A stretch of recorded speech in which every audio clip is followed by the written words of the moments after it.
শৃঙ্খলা পরিস্থিতি পর্যবেক্ষণে ও দ্রুত ব্যবস্থা নিতে কেন্দ্রীয় কমান্ড সেন্টার চালু। আইন শৃঙ্খলা পরিস্থিতির উন্নতির আশা প্রেস সচিবের। ধানমন্ডি ৩২-এ আজও উৎসুক জনতার ভিড়। আয়নাঘরের সন্দেহ নিরসনে ফায়ার সার্ভিসের অভিযান, রাজনীতিকদের শিক্ষা নেয়ার আহ্বান। গাজীপুর সহ সারা দেশে অপারেশন ডেভিল হান্টে আটক ৮২। অপরাধী নির্মূল না হওয়া পর্যন্ত অভিযান চালানোর ঘোষণা স্বরাষ্ট্র উপদেষ্টার। এবং নির্বাচনে নিরপেক্ষ থাকার ঘোষণা সিএসি। সংস্কার প্রস্তাব সুষ্ঠু নির্বাচনের অন্তরায় হলে বাধা দেবে বিএনপি। ইসিতে বৈঠক শেষে নজরুল ইসলাম। আমন্ত্রণ সংবাদ রাতে, দেখছিলেন সংবাদ শিরোনাম, সঙ্গে আছি আমি শারমিন নাসি। এবার বিস্তারিত। ঘুরে দাঁড়িয়েছে দেশের অর্থনীতি। বর্তমান রিজার্ভে মেটানো যাবে ৩.৫ মাসের আমদানি ব্যয়। গেল ৬ মাসে রপ্তানি বেড়েছে ১০%, আর মূল্যস্ফীতি কমে দাঁড়িয়েছে ৯%। এমনটাই জানালেন প্রধান উপদেষ্টা প্রেস সচিব শফিকুল আলম। দেশের আইন শৃঙ্খলা পরিস্থিতি পর্যবেক্ষণ ও দ্রুত ব্যবস্থা নিতে কেন্দ্রীয় কমান্ড সেন্টার চালুর কথাও জানান তিনি। তারেক মাহমুদ সুজনের প্রতিবেদন। শনিবার দেশের অর্থনৈতিক পরিস্থিতি নিয়ে প্রধান উপদেষ্টার সঙ্গে অর্থ উপদেষ্টা, বাংলাদেশ ব্যাংকের গভর্নর সহ সংশ্লিষ্টদের বৈঠক হয়। সেখানে গেল ৬ মাসের অর্থনৈতিক পরিস্থিতি নিয়ে প্রতিবেদন উপস্থাপন করেন অর্থ সচিব। পরে বৈঠকের বিস্তারিত তুলে ধরে প্রধান উপদেষ্টার press wing. Professor Yunus chief adviser বলেছেন উনি স্যাটিসফাইড। প্রেস সচিব শফিকুল আলম জানান, দেশের অর্থনৈতিক অগ্রগতি নিয়ে সন্তুষ্টি জানিয়েছেন প্রধান উপদেষ্টা। বেশিরভাগ সূচক ইতিবাচক জানিয়ে তিনি বলেন, জুলাই নাগাদ মূল্যস্ফীতি ৭.৫% মধ্যে নেমে আসবে। ইনফ্লেশন আপনি জানেন একটা সময় ১২%-এর মতো উঠে গিয়েছিল। ইনফ্লেশন আবার পয়েন্ট টু পয়েন্ট হিসাবে এটা 9%, মানে সিঙ্গেল ডিজিটে এসছে। জিডিপি সাইজ বলা হচ্ছে এখন বাংলাদেশের টাকায়, বাংলাদেশি টাকায় হচ্ছে ৫০,০২৭ বিলিয়ন টাকা, যেটা $450 বিলিয়ন। এ সময় আইন শৃঙ্খলা পরিস্থিতির উন্নতির লক্ষ্যে সব বাহিনী সমন্বয়ে সেন্ট্রাল কমান্ড সেন্টার চালুর কথাও জানান প্রেস সচিব। প্রত্যেকটা ল এনফোর্সিং এজেন্সি কে কি কাজ করছে সেটা যাতে খুব ভালো কোঅর্ডিনেট করা যায়। তো আপনারা জেনে খুশি হবেন যে আজকে ৬টায় এই কমান্ড সেন্টারটা এটা রোল আউট হচ্ছে, এটা তার কাজ শুরু করছে। এ সময় গেল ৬ মাসে অর্থনৈতিক উন্নয়নে নেওয়া নানা পদক্ষেপও তুলে ধরেন তিনি। বর্তমানে ১৩ লাখ মেট্রিক টন খাদ্য মজুদ আছে জানিয়ে প্রেস সচিব বলেন, যে পরিমাণ খাদ্য আমদানি হচ্ছে তাতে দাম আরো কমবে। যে পরিমাণ খাদ্যশস্য আমদানি হচ্ছে আমরা আশাবাদী খাদ্যশস্যের মূল্য আরো কমবে, এবং ইন্টারন্যাশনালি আমরা যেটা দেখছি যে হুইটের এবং রাইসের দাম কমছে, এবং ফলে আমরা আশা করছি যে বাংলাদেশেও এটার রিফ্লেকশন হবে। আর ৬ মাসে প্রবাসী আয়ে 23% মতো প্রবৃদ্ধি হয়েছে বলে জানান উপপ্রেস সচিব আজাদ মজুমদার। জানান, বিদেশে কর্মী প্রেরণ বাড়াতে নতুন নতুন দেশে ভিসা ও রিক্রুটমেন্ট চালু করতে প্রবাসী কল্যাণ মন্ত্রণালয়কে নির্দেশ দিয়েছেন প্রধান উপদেষ্টা। যে কয়েকটা দেশে এখনো ভিসা বন্ধ আছে বা রিক্রুটমেন্ট বন্ধ আছে, এগুলো যাতে দ্রুত চালু করা যায় এবং এই বিষয়ে ব্যবস্থা নেওয়ার জন্য প্রবাসী কল্যাণ মন্ত্রণালয়কে আহ্বান জানিয়েছেন। তারেক মাহমুদ সুজন, দেশ টিভি, ঢাকা। আয়নাঘর সন্দেহে দিনভর ধানমন্ডি ৩২-এ ভিড় করেছে উৎসুক জনতা। কেউ বলছেন রক্ত মাখা শার্টের কথা, আবার কেউ দাবি করেছেন পাওয়া গেছে মৃত মানুষের হাড়।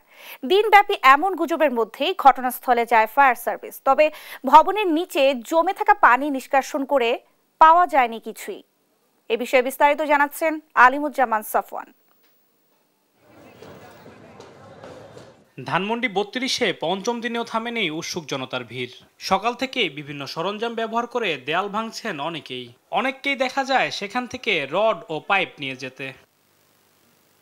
আগতরা বলছেন, গণহত্যার দায়ে হাসিনার দৃষ্টান্তমূলক শাস্তি হওয়া দরকার। উনি যা করছে তার কর্মফল সে ভোগ করতেছে। আমার কাছে মনে হয় প্রায়শ্চিত্ত উনি আরো পাওয়া উচিত, যেটুক পাইছে আরো পাওয়া উচিত। সে আমাদের দেশের এক ফেসিবাদ কায়েম করছিল, ছাত্র জনতা তাদেরকে গুলি করে মারছে।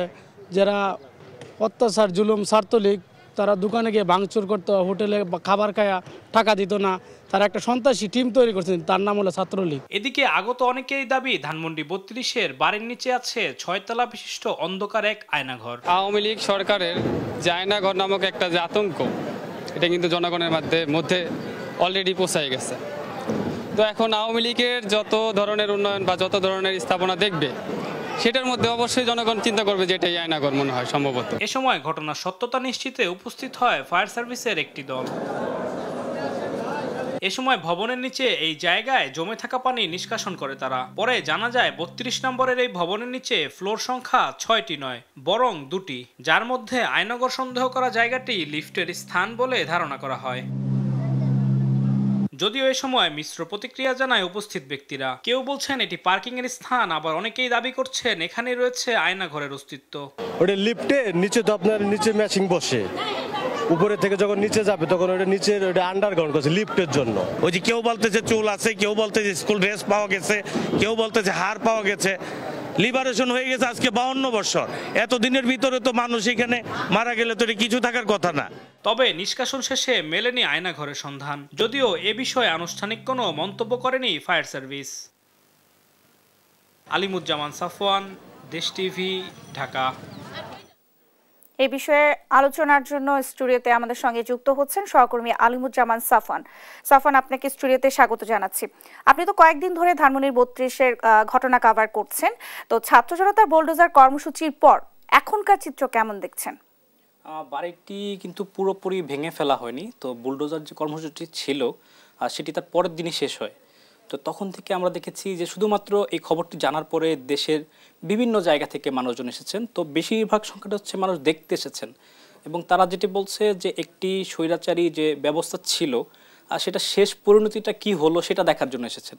তো অনেকে আবার তাদের মধ্যে একটি স্মৃতি নেওয়ার আগ্রহ দেখেছি, যে তারা মোবাইলে সেলফি তুলছেন, কেউ ভিডিও করছেন, পরিবার নিয়ে আসছেন অনেকেই, আবার স্কুল কলেজে যারা পড়ে তারাও আসছেন দেখার জন্য। আর আরেকটি চিত্র যদি বলতে চাই, সেটি হচ্ছে এই ভবনটি যখন ভেঙে ফেলা হলো বুলডোজার দিয়ে, তো এই ভবনে বিভিন্ন যে গুরুত্বপূর্ণ জিনিসপত্র ছিল, ইট, রড এবং বিভিন্ন যন্ত্রাংশ, এসি, অনেক কিছুই ছিল। তো এগুলো খুলে নিয়ে চলে যাওয়ার একটি প্রবণতা আমরা দেখতে পেয়েছি অনেকের মাঝে। তবে এটা সবার ক্ষেত্রে নয়, যারা নিম্ন আয়ের মানুষ রয়েছেন, নিম্ন শ্রেণীর, তারা এই কাজটা করছেন বলে আমরা দেখতে পেয়েছি। তবে প্রতিদিন এখন একই চিত্র দেখা যাচ্ছে, যে কিছু কিছু অংশ তারা ভাঙছেন, কাটছেন এবং যে যার মতো সেটা নিয়ে যাচ্ছেন, এবং এখানে বাধা দেওয়ার কেউ নেই।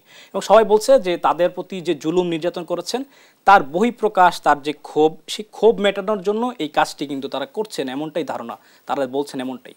হঠাৎ করে আয়নাঘর নিয়ে সন্দেহ কেন সৃষ্টি হলো, কিংবা তা পুরোপুরি নিরসন হয়েছে কিনা? শেখ মুজিবুর রহমানের যে বাড়ি তার ঠিক পাশে আরেকটি নির্মাণাধীন বাড়ি রয়েছে, এবং এটা ইনকমপ্লিট বলা চলে। তো সেই ভবনটি উপরে রয়েছে 2টি ফ্লোর, নিচে 2টি ফ্লোর। তো প্রথম যে আয়নাঘরের যে যেদিন আমরা জানতে পেরেছি সেদিন বলা হচ্ছিল যে এই ভবনের আন্ডারগ্রাউন্ডে 6টি ফ্লোর রয়েছে। তো আমরা সেখানে 6টি ফ্লোর অস্তিত্ব দেখতে পাইনি, বিভিন্ন জনের কাছ থেকে শোনা। তো আমরা সেখানে গিয়েছে 2টি ফ্লোর দেখতে পেয়েছি, এবং তারা যেটি বলছে যে আয়নাঘরের কথা, সেখানে পানি জমেছিল ভবনের নিচে, যেহেতু আন্ডার কনস্ট্রাকশন বিল্ডিং। তো ওই ছাদের উপর থেকে বৃষ্টির যে পানিটুকু, সেটি লিফটের একটা জায়গা আছে ভবনের ভিতরে, ওই জায়গাটাতে পানি জমেছিল, এবং ওইটা ঘিরে আসলে যে আয়নাঘরের যে সন্দেহ সেটা জন্ম হয়। তো ফায়ার সার্ভিস আজকে সকালে সেখানে গিয়েছে, এবং তারা ওই পানি যে জমাট অংশটুকু সেটি নিষ্কাশন করে, এবং সেখানে কোনো কিছুর অস্তিত্ব পাওয়া যায়নি। তবে এখনও মানুষজন যেটা বলছে যে হাড় পাওয়া গেছে, কেউ বলছে রক্তমাখা শার্ট, অনেকে অনেক রকম কথা হচ্ছে। জনগণের মধ্যে 2টি ভাগ হয়েছে আসলে, কেউ স্বীকার করে নিচ্ছেন সেখানে কিছু নেই, এবং কেউ এখনও দাবি করছেন না এখনও এখানে আছে। তো আমি যেটা মনে করি যে আসলে সরকারের পক্ষ থেকে একটি সংবাদ সম্মেলনের মাধ্যমে একটা জানানো উচিত, কারণ প্রকৃতপক্ষে আয়নাঘর জিনিসটা কিন্তু আমার জাতির একটি কলঙ্কের জায়গা। তো এই জায়গায় যখন আমরা আতঙ্কেরও ব্যাপার, তো আমরা যখন জেনারেলাইজ করে ফেলবো যে এখানে আয়নাঘর, ওখানে আয়নাঘর, ওখানে আয়নাঘর, এটা কিন্তু সাধারণভাবে আসলে মানুষ মানে জেনারেল করে ফেলবে। তো এই যে আতঙ্ক, এই যে ভয়াবহতা, সেটা কিন্তু পরবর্তীতে যখন অরিজিনালি আমরা আয়নাঘরটা দেখতে পাবো বা জানতে পারবো, সেই তখন আসলে এই আজকের আলোচনাটা তখন আসলে যে সেটা চাপা দিয়ে দিবে আমার কাছে মনে হয়। তো এটা সরকারের উচিত বা পুলিশের পক্ষ থেকে উচিত যে এই ঘটনার ওই 32 নম্বরে আদৌ কিছু আছে কিনা সেটি আমাদেরকে জানানো। প্রশাসনের থেকে কোনো এখন পর্যন্ত কোনো উদ্যোগ নেওয়া হয়নি? না, আমরা সেটি দেখতে পাইনি, কারণ ওখানে প্রশাসনে কেউ যায়নি কখনো। তো আজকে ফায়ার সার্ভিসের পক্ষ থেকে প্রথম সেখানে যাওয়া হয়, এবং ফায়ার সার্ভিসের যারা ঊর্ধ্বতন কর্তৃপক্ষ আছে তারা আসার কথা ছিল, এবং সংবাদ মাধ্যমে তারা কি পেল আনুষ্ঠানিকভাবে আমাদেরকে জানানোর কথা ছিল। তবে আমরা দেখতে পেয়েছি যে পানি নিষ্কাশন শেষ করে তারা তাদের মতো চলে গেছে, এবং জনগণের মধ্যে ওই যে বললাম যে বিভক্তি 2 ভাগে ভাগ হয়েছে, তারা আবারও বিভক্তি, একটি গুজব রটিয়েছিল। জি জি। সাফওয়ান, আপনাকে ধন্যবাদ আমাদের সঙ্গে যুক্ত হবার জন্য। দর্শক, আমাদের সঙ্গে স্টুডিওতে যুক্ত হয়েছিলেন সহকর্মী আলিমুজ্জামান সাফওয়ান। গত মধ্যরাত থেকেই চলে গাজীপুর সহ সারা দেশে অপারেশন ডেভিল হান্ট অভিযান। দেশের গুরুত্বপূর্ণ সড়কে চেকপোস্ট বসিয়ে তল্লাশি অভিযান চালায় যৌথ বাহিনী। এখন পর্যন্ত গাজীপুরে ৬৫ জন সহ ১৩ জেলায় আটক করা হয়েছে ৮২ জনকে। ডেভিল নির্মূল না হওয়া পর্যন্ত অভিযান অব্যাহত রাখার ঘোষণা দিয়েছেন স্বরাষ্ট্র উপদেষ্টা। সহকর্মীদের তথ্য ছবিতে সালমা জাহানের রিপোর্ট। সন্ত্রাসীদের আইনের আওতায় আনতে গাজীপুর সহ সারা দেশে অপারেশন ডেভিল হান্ট শুরু করেছে যৌথ বাহিনী। শনিবার রাতে গাজীপুর জেলা প্রশাসক কার্যালয়ের সামনে ও শিববাড়ি মোড় এলাকায় ২টি চেকপোস্ট বসিয়ে চলে অপারেশন ডেভিল হান্টের কার্যক্রম। এই সময় প্রাইভেট কার, সিএনজি, মোটরসাইকেল সহ সব ধরনের যানবাহন থামিয়ে তল্লাশি চালানো হয়। রাতভর অভিযান চালিয়ে গাজীপুরের ৫ থানায় ৪০ জন আওয়ামী লীগ নেতাকর্মীকে আটক করেছে পুলিশ। রোববার সকাল ৯:৩০টায় গাজীপুর জেলার police super doctor Chowdhury Mohammad Jaber Sadek এ তথ্য নিশ্চিত করেন। বগুড়া শহরের সরকারি মুজিবুর মহিলা কলেজ এলাকায় সাতমাথা মাটিডালি সড়কে রাত ১১টা থেকে ১:৩০টা পর্যন্ত চলে তল্লাশি অভিযান। সকালে রাজধানীর খামারবাড়ির এক অনুষ্ঠান শেষে স্বরাষ্ট্র উপদেষ্টা জানান, সারা দেশে ১৩ জেলায় ৮২ জনকে আটক করেছে যৌথ বাহিনী। এ সময় সারা দেশে শয়তান নির্মূল না হওয়া পর্যন্ত অভিযান অব্যাহত রাখার ঘোষণা দেন তিনি। এদিকে দেশকে যারা অস্থিতিশীল করার চেষ্টা করছে তাদেরকে ডেভিল হান্ট অপারেশনের আওতায় এনে গ্রেফতার করা হবে বলে জানিয়েছেন স্বরাষ্ট্র মন্ত্রণালয়ের সিনিয়র সচিব ডক্টর নাসিমুল গনি।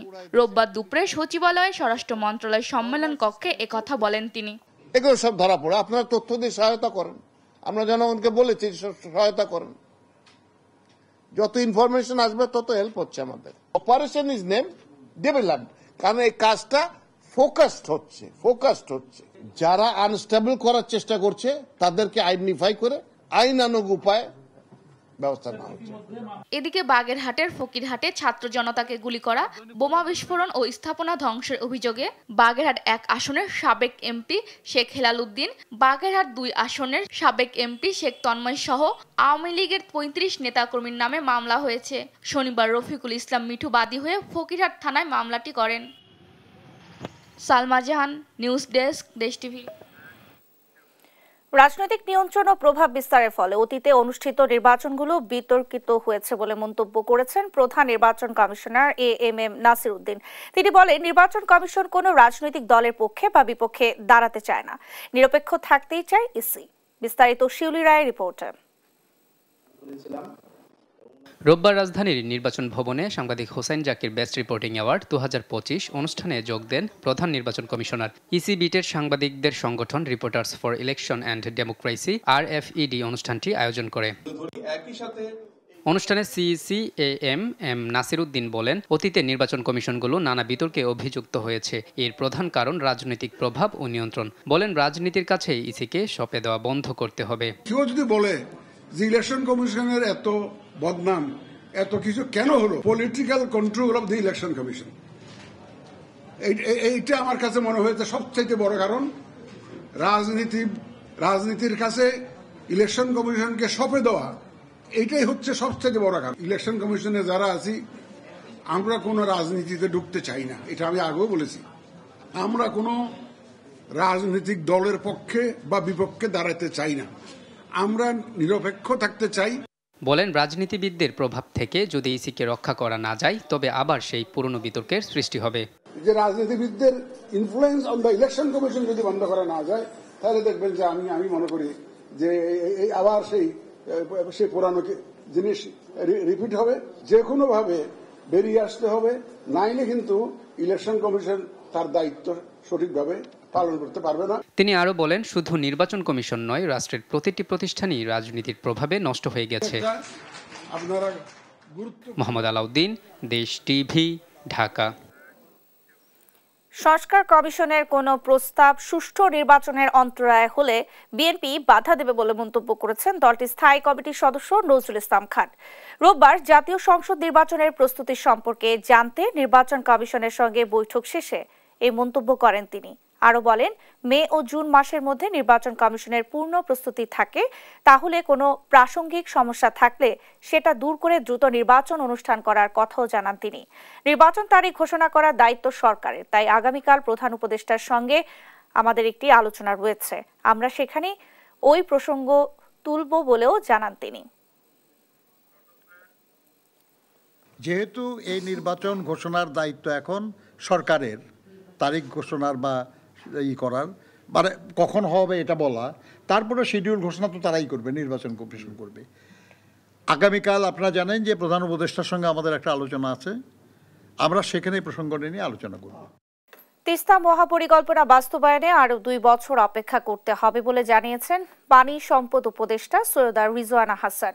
একই সঙ্গে 45 কিলোমিটার এলাকার ভাঙন রোধে মার্চে টেন্ডার হবে বলেও জানান তিনি। আর তিস্তা চুক্তি বাস্তবায়নে প্রয়োজনে ভারতের উপর আন্তর্জাতিক চাপ সৃষ্টির কথা জানান যুব ও ক্রীড়া উপদেষ্টা আসিফ মাহমুদ। রোববার রংপুরে তিস্তার পাড়ে গণশুনানিতে অংশ নিয়ে এসব কথা জানান তারা। সহকর্মী রফিকুল ইসলামের প্রতিবেদন। আমাদের শিশু বাচ্চা স্কুলে যাইতে পারে না, গরু ছাগলের খাওয়া দাওয়ার সমস্যা হয়, গরু ছাগল মারা যায়, স্কুলের ছাত্রছাত্রীদের আমরা ঠিকভাবে খাইতে দিতে পারি না। কাউনিয়ায় গণশুনানিতে এসে তিস্তা মহাপরিকল্পনা বাস্তবায়ন না হওয়ায় এভাবেই আক্ষেপ করেন ভুক্তভোগী নারী। রোববার তিস্তা নিয়ে করণীয় শীর্ষক শুনানিতে অন্যরাও জানালেন দুঃখ ও ক্ষোভের কথা। নদী রক্ষা আন্দোলনের কর্মীরা বলছেন, তিস্তা ও তিস্তাপাড়ের মানুষকে বাঁচাতে এখনই মহাপরিকল্পনা নিয়ে কাজ শুরু করা দরকার। আমরা চাই এই কাউনিয়া পীরগাছা থেকে শুরু করে লালমনি পর্যন্ত তিস্তা মহাপরিকল্পনা বাস্তবায়ন করতে হবে, করতে হবে, করতে হবে। একই সুর জাতীয় নাগরিক কমিটির সদস্য সচিবের কণ্ঠেও। আর উপদেষ্টা আসিফ মাহমুদ জানান, তিস্তা চুক্তি বাস্তবায়নে প্রয়োজনে ভারতের উপর আন্তর্জাতিক চাপ সৃষ্টি করা হবে। অন্তর্বর্তীকালীন সরকারকে আহ্বান জানাই, তিস্তাতে বাংলাদেশের মানুষের ন্যায্য যে পানির অধিকার আছে, ভারতের সঙ্গে দেন দরবার করে প্রয়োজনে আন্তর্জাতিক অঙ্গনে মামলা দায়ের করে হলেও এই অঞ্চলের মানুষের পানির ন্যায্য হিস্সা আদায়ে অন্তর্বর্তীকালীন সরকার মাথা উঁচু করে ভারতের সাথে নেগোশিয়েট করবে। প্রয়োজনে আন্তর্জাতিক পানি আইনের ভিত্তিতে আমরা কূটনৈতিক চাপ সৃষ্টি করব, যেন ভারত বাধ্য হয় এই চুক্তি স্বাক্ষর করতে। পানি সম্পদ উপদেষ্টা বলেন, তিস্তা মহাপরিকল্পনা বাস্তবায়নে চীনের সঙ্গে কাজ করছে বাংলাদেশ। অপেক্ষা করতে হবে 2 বছর, তবে মার্চে শুরু হবে 45 কিলোমিটার জুড়ে ভাঙন রোধের কাজ। চায়না আবার আমাদের কাছে 2 বছর সময় চাচ্ছে, আমরা তাদেরকে 2 বছর সময় দিতে সম্মত হয়েছি, কিন্তু 2টা শর্ত। একটা শর্ত হচ্ছে এই মহাপরিকল্পনায় কি থাকবে আর কি থাকবে না এটার ব্যাপারে তিস্তা পাড়ের মানুষের মতামত শুনতে হবে। দ্বিতীয় কথাটা হচ্ছে আমার পরিকল্পনাটা 2025-এর ডিসেম্বরের মধ্যে চূড়ান্ত করতে হবে। তিস্তাপাড়ের বাসিন্দারা বলছেন, বারবার সরকার বদলালেও বদলায়নি তাদের ভাগ্য।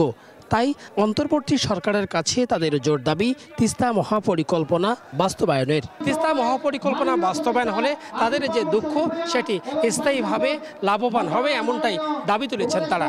রফিকুল ইসলাম, দেশ টিভি, তিস্তাপাড়, রংপুর। তিস্তা মহাপরিকল্পনা বাস্তবায়নে গণশুনানি নিয়ে আরও জানাতে রংপুর থেকে সরাসরি যুক্ত হচ্ছেন সহকর্মী রফিকুল ইসলাম। রফিকুল, উপদেষ্টারা কি কি প্রতিশ্রুতি দিয়েছেন, বিস্তারিত জানাবেন। যে আপনি প্রতিবেদনটা দেখলেন, আপনি জানেন যে আজ এই যে তিস্তা মহাপরিকল্পনার বিষয়টি, এটি একটা ঝুলিয়ে রাখার একটি বিষয়। এই বিষয় নিয়ে আজকে কিন্তু একটি গণশুনানি অনুষ্ঠিত হয়েছে তিস্তাপাড়ে। সেখানে রংপুর, লালমনিরহাট, কুড়িগ্রাম এবং গাইবান্ধার মানুষজন এসেছিলেন। উপদেষ্টারা এখানকার যে তৃণমূলের মানুষজন, তিস্তাপাড়ের মানুষজন, তাদের কথা শুনছিলেন। তাদের প্রত্যেকের কণ্ঠে ক্ষোভ, দুঃখ ছিল। আপনি প্রতিবেদনে দেখছিলেন যে এরকম তারা ক্ষোভ জানিয়েছেন। তারা দাবি জানিয়েছিলেন যে এই সরকারের আমলেই যেন এই তিস্তা মহাপরিকল্পনা বাস্তবায়ন হয়, এমনটি তারা দাবি জানিয়েছেন। এরপরেই কথা বলছিলেন উপদেষ্টা আসিফ মাহমুদ। তিনি বলছিলেন যে এই যে গত সরকার, অর্থাৎ গত সরকার ভারতের সঙ্গে যে নতুন পররাষ্ট্রনীতির কারণেই তিস্তা মহাপরিকল্পনা বারবার ঝুলিয়ে গেছে। তারা শক্তভাবে কথা বলতে পারেনি, তারা ছবি তুলেছে। কিন্তু বর্তমান সরকার তারা কিন্তু সেই শক্ত পররাষ্ট্র পররাষ্ট্রনীতির মাধ্যমেই তারা কিন্তু এই তিস্তা মহাপরিকল্পনা নিয়ে ভারতের সঙ্গে কাজ করতে চায়, এমনটি বলেছিলেন। একই সঙ্গে তিনি তিস্তার চরাঞ্চলে স্কুল প্রতিষ্ঠায় এবং কোল্ড স্টোরেজ নির্মাণের প্রতিশ্রুতি দিয়েছিলেন। আর আরেকজন যে উপদেষ্টা ছিলেন সৈয়দা রেজওয়ানা হাসান, তিনি বলেছেন যে এই যে তিস্তা মহাপরিকল্পনা, এই পরিকল্পনা নিয়ে চীনের সঙ্গে কথা হয়েছে, চুক্তি হয়েছে, তবে দুটি শর্তে। এক হচ্ছে যে কি কি পরিকল্পনা রাখতে চাচ্ছি সেটি তিস্তা পাড়ে এসেই বলতে হবে। আরেকটি বিষয় হচ্ছে যে এই 2025 সালের ডিসেম্বরের মধ্যেই এই চুক্তিটি করতে হবে, এমনটি তিনি বলেছিলেন। একই সঙ্গে তিনি বলেছেন যে এই তিস্তা যে রয়েছে আমাদের বাংলাদেশে 115 কিলোমিটার এলাকা, অর্থাৎ তিস্তার দুই পাড়ে 230 কিলোমিটার এলাকার মধ্যে 45 কিলোমিটার ঝুঁকিপূর্ণ রয়েছে, অর্থাৎ ভাঙন কবলিত এলাকা এই তিস্তা। এই 45 কিলোমিটার এলাকায় চলতি সপ্তাহেই পত্রিকায় টেন্ডার বিজ্ঞপ্তি করা হবে এবং আগামী মাসেই এই কাজ শুরু করা হবে, তিনি এমন প্রতিশ্রুতি দিয়েছেন। অর্থাৎ এই তিস্তা মহাপরিকল্পনা এই সরকারের আমলেই বাস্তবায়ন হোক, এমনটাই কিন্তু তিস্তা পাড়ের মানুষজন দাবি করেছিলেন। নেন্সি। রফিকুল, আপনাকে ধন্যবাদ। দর্শক, রংপুর থেকে আমাদের সঙ্গে যুক্ত হয়েছিলেন সহকর্মী রফিকুল ইসলাম। রাজধানীর চাংখারপুলে 5 আগস্ট ছাত্র জনতার আন্দোলনে গুলি বর্ষণ ও 7 জনকে হত্যার ঘটনায় পুলিশের কনস্টেবল সুজনের একদিনের রিমান্ড মঞ্জুর করেছেন আন্তর্জাতিক অপরাধ ট্রাইব্যুনাল। এছাড়া আন্দোলনে হামলা ও গুমের ঘটনায় 7 জনের বিরুদ্ধে গ্রেফতারি পরোয়ানা জারি করা হয়। এ পর্যন্ত 18 মামলায় 115 জনের বিরুদ্ধে গ্রেফতারি পরোয়ানা জারি করা হয়েছে বলে জানান প্রসিকিউটর গাজী MH তামিম। সাবরিনা মজুমদারের রিপোর্ট।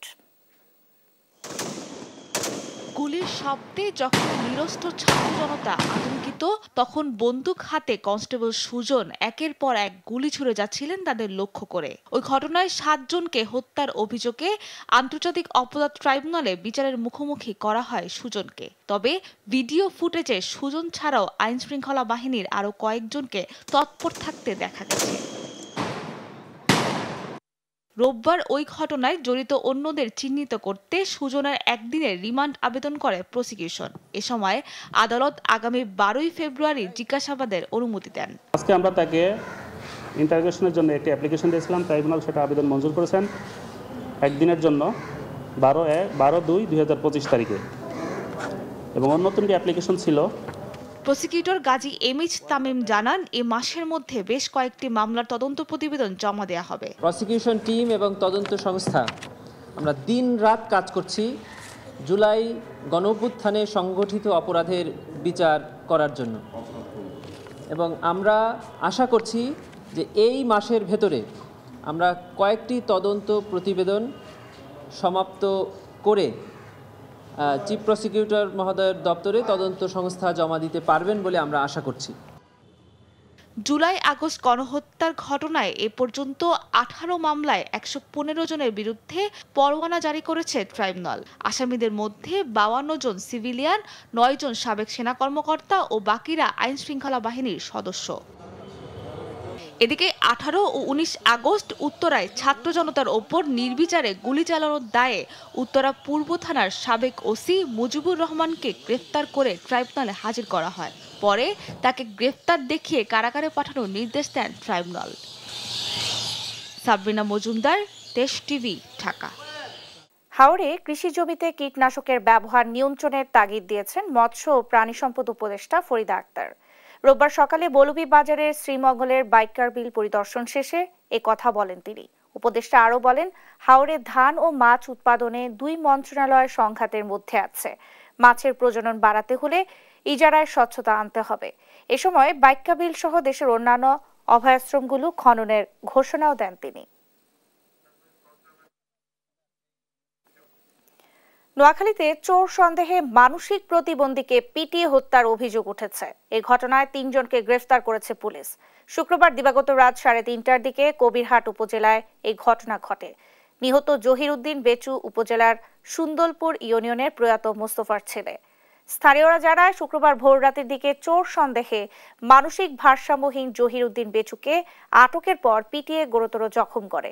পরে হাসপাতালে নেওয়ার সময় সকাল 10টার দিকে তার মৃত্যু হয়।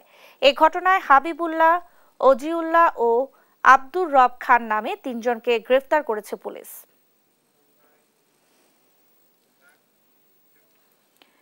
জমকালো ফ্যাশন শোর মাধ্যমে নিজেদের নতুন ঈদ কালেকশন লঞ্চ করেছে ফুটওয়্যার ব্র্যান্ড অ্যাপেক্স। শনিবার সন্ধ্যায় রাজধানীর আলোকি কনভেনশন হলে বাংলাদেশ ফ্যাশন লেগেসি 2025 লঞ্চ করা হয়। দেশীয় ক্রেতা চাহিদা মাথায় রেখে নতুনভাবে সাজানো এই বছরের কালেকশন তুলে ধরা হয় ফ্যাশন শোতে। অ্যাপেক্সের বিভিন্ন সাব ব্র্যান্ড যেমন মুচি, ভেঞ্চুরিনি, ম্যাভরিক এর ভিন্নধর্মী নতুন ডিজাইন ও স্টাইলের জুতা প্রদর্শন করা হয় শোতে। এবারের ঈদে অ্যাপেক্সের ম্যাভরিক ব্র্যান্ড পোশাকের নতুন লাইন নিয়ে এসেছে। এখানে থাকছে ছেলেদের shirt, T shirt, pant, jacket সহ অন্যান্য পোশাকের কালেকশন। ফ্যাশন শোয়ের পাশাপাশি দেশসেরা মডেলদের সম্মাননাও জানায় বাংলাদেশ ফ্যাশন লেগেসি।